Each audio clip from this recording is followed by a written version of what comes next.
Following their persecution in the lower valleys, the Waldensians who moved up here into the higher valleys did not do so to live life as hermits. Number one, they fled persecution, but once they got here, they tried to establish as normal a life as possible. And normal for them was training missionaries and training their young people in how to study and how to teach the Bible.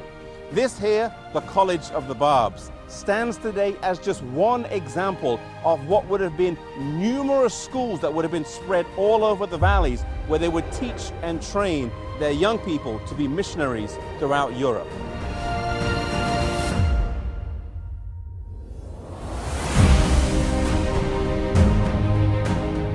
Here in the College of the Barbs is a Bible copy table, a place where the students would have painstakingly, by hand, written the Bible out from beginning to end. You see, the Bible was very important to the Waldensians. They had it in their own language. It formed a basis for congregational worship. There was also societies of young people that would meet together and would commit large parts of the Bible to memory.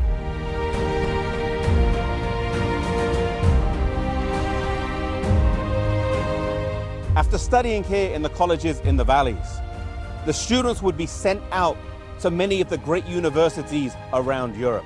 We know that some of the countries that they went to were England, Scotland, France, Spain, Germany, the Czech Republic, Poland, Lithuania, Bulgaria, and Croatia. And as they went out as students, they would study whether to be a doctor, a nurse, whether it was to be a lawyer. They would study various subjects, but their main purpose of going there was to be an undercover missionary. They would take the Bible with them. They would also send some missionaries out who would just go out as workers. They may be traveling craftsmen or traveling artisans and tradesmen, and they would also take the Bible with them, and they would move and travel through different parts of Europe. They couldn't have the Bible, it was illegal, and so they would take their coat and they would unstitch the seam of their coat, and then just inside the two layers of the coat, they would put a few pages of the Bible. And they would travel with just a few pages of the Bible, not a whole copy.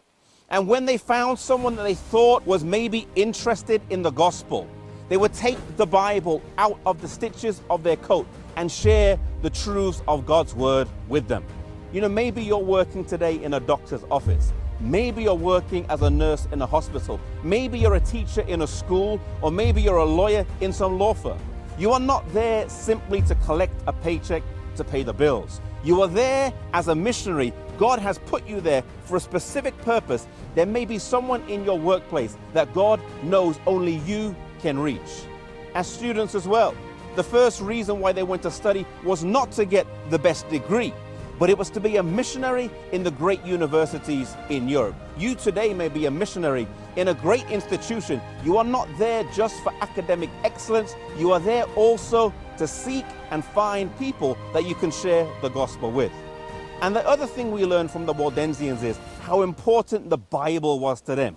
If they would take just a few pages and put it in their coats and then share it with other people, how much more should we commit the Bible to memory? How much more should we commit the Bible to study, that we would know God's word and be able to share it wherever we are? They stand today, these Waldensians, as an inspiration to us. And may it inspire us for service, may it inspire us for study wherever we are.